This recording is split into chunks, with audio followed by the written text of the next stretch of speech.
It seems like every single day on Twitter, I see someone making money with a mobile app. And I ask myself, how are they building it? How are they marketing it? How is this whole machine working? Because some people just seem to be pumping these things out like hotcakes. I did the research, I found the answers. I myself have started doing this as well, and I'm going to be sharing with you the insider sauce in today's video. So sit back, relax, get your popcorn, let's get into it.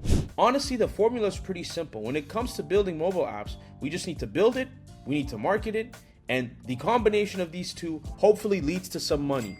Now, first thing, let's talk about building a mobile app. I think mobile is a lot more difficult compared to web in a sense where the web ecosystem is so rich and the web is so open, right? You literally deploy your site and it's available for everyone. But with mobile, you have two places you care about: iOS and Android. Now, I'm going to be honest. If you're building an app and your focus is maximizing money, you can kind of throw Android out the window. I know, everybody loves Android. All of you guys love Android. But the truth of the matter is, most paying people, most paying customers, people who are willing to pay for apps, use iOS, use iPhone. Now, that may say something about people who own iPhones, but at the end of the day, we're here to maximize shareholder value.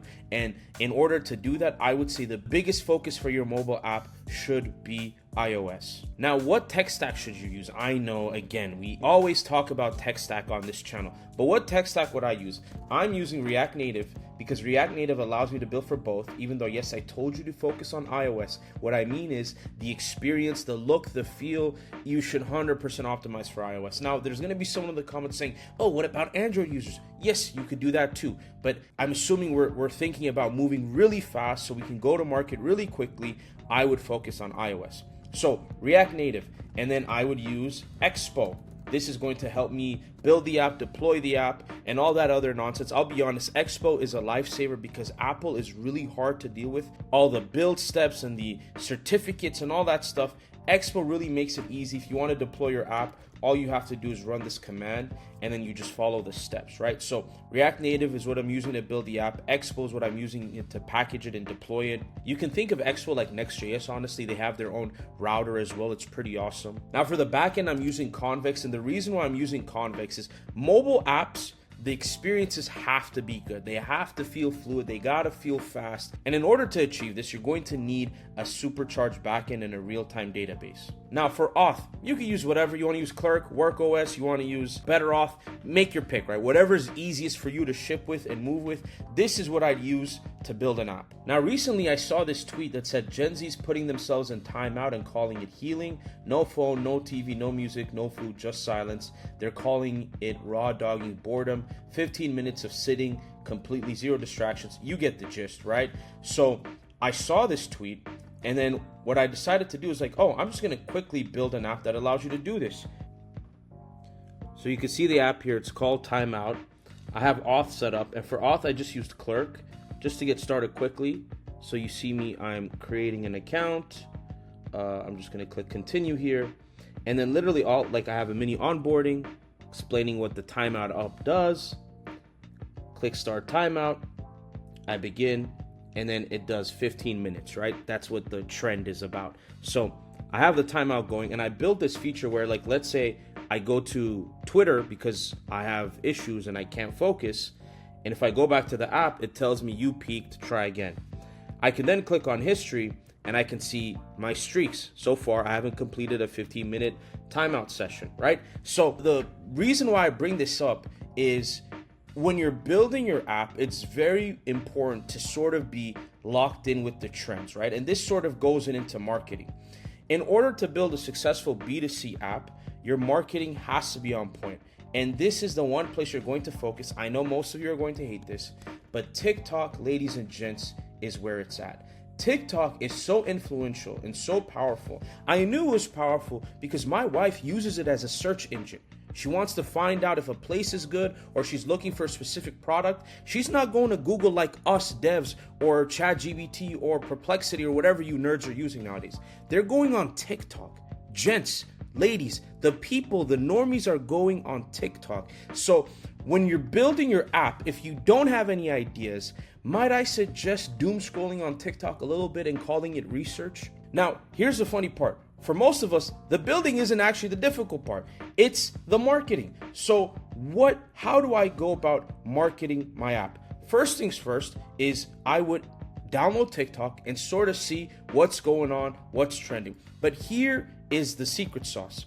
If you're not a TikTok user, if you're not into brain rot content, if you don't understand internet culture, find someone who does. Right? There's no point in you downloading TikTok and you're confused and you don't know what's going on and you don't even know what CapCut is. If you don't know, if you're not trying to learn, I would highly suggest you work with somebody who does. For example, I don't know if you guys have ever noticed, I never really promoted it, but I run a product studio called Fabrica. And this product studio, we build people's products, whether it be AI products, web, mobile apps, every vertical, we've built it. And praise the Lord Jesus. Thank you, Lord. It's been pretty successful. We've had a great year. And guess what? When it started, I was by myself. I then partnered with my friend Muso. Reason being is there were things he was good at that I didn't want to do, and there were things I was good at that he didn't want to do, right? He's great with logistics, business, sales. Now I could do those things. I'd rather not. I'd rather be focused on the tech and building things. So him and I have complementing skills. And because two heads are better than one, the product studio started to grow. Now we have a full-time developer. We have a full-time editor. Hi, Ken. Okay. And the reason why I'm sharing this with you is if this is not you, if creating content, if recording videos, if all this stuff is not you, if TikTok is not you, I'm sure you have a cousin who's deranged and all he or she does is scroll on TikTok. This is their time to shine.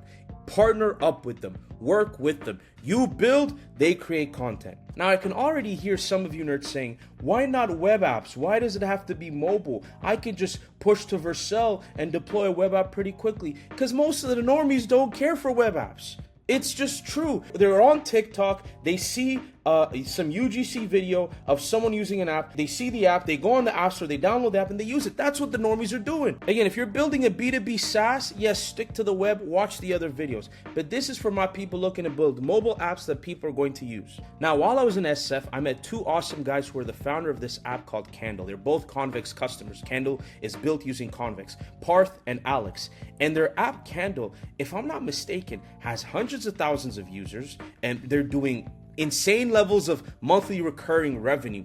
And this is their strategy. It's three or four people max. They obviously build an awesome app. If I'm not mistaken, their tech stack is React Native, Expo, and Convex. And when I was speaking with them, they told me every single day, one person from the team has to create a TikTok video. And ladies and gents, that's their strategy. Now, mind you, these guys are very creative. They're very smart. They're good at creating content. They created the right app, the right demographic. They hit a lot of these key points. Now, how do we get to that point? You get to that point by just shooting. You just get to that point by throwing as many threes from the three-point line, and at some point, one of them's gonna hit. At some point, you're going to start learning from your failures, and failed experience becomes experience that leads to success. I'm not gonna lie, that was a quotable. But I say that to say it would be very wise to build a very simple template for yourself, like a simple tech stack that allows you to ship, deploy a couple of apps, get one of your brain rot cousins or siblings to record TikTok videos. And this, ladies and gents, is your $1 million operation. And this is what we started to do at my product studio. We're starting to build our own apps. We have one called Altovia that's launching soon. It's a travel app. And literally, this is our formula. We build the app, we market the app on socials, TikTok, Instagram. We keep doing both until the checks start flying. Again, my boy Jack, look at this tweet. He's hit 5K already with his app. And this is the strat. He built an app for couples, right? And there's something about picking the right niche that also matters. I've noticed that the couple niche is booming right now. Everybody's making apps for couples. And Jack did that. And I think in 15 days, he said, he hit 5K MRR. Nothing special. He has a tech stack that he uses. He uses TikTok and Instagram to create content. It does help that, yes, he is an influencer on Twitter, right? 61K followers. But I'm telling you this, Twitter is not the demographic you want to focus on. Most of the people that are following you, that are following me, are devs. They're going to see your app and be like, oh, I can build this. And that's true. I can build the app that he's selling as well. But really what's helping him scale his app and what's going to take him even further is when he starts crushing it on TikTok and Instagram. Now, some of you might say we are adding to the brain rot economy. We are creating brain rot apps, and the type of app you create is completely up to you. I want to encourage you to create apps of value, But also, you got to gamify it. You got to see the trends. You got to know what's going on. I don't know about you, but at the end of the day, shoot or shoot. I've given you the formula. Use this video as inspiration to get in and start building some apps, start partnering with people, start shipping. Don't just watch people do it. You do it yourself. I hope you enjoyed this video. Make sure to like, comment, subscribe, hit the notification bell. I'll see you in the next one. Peace.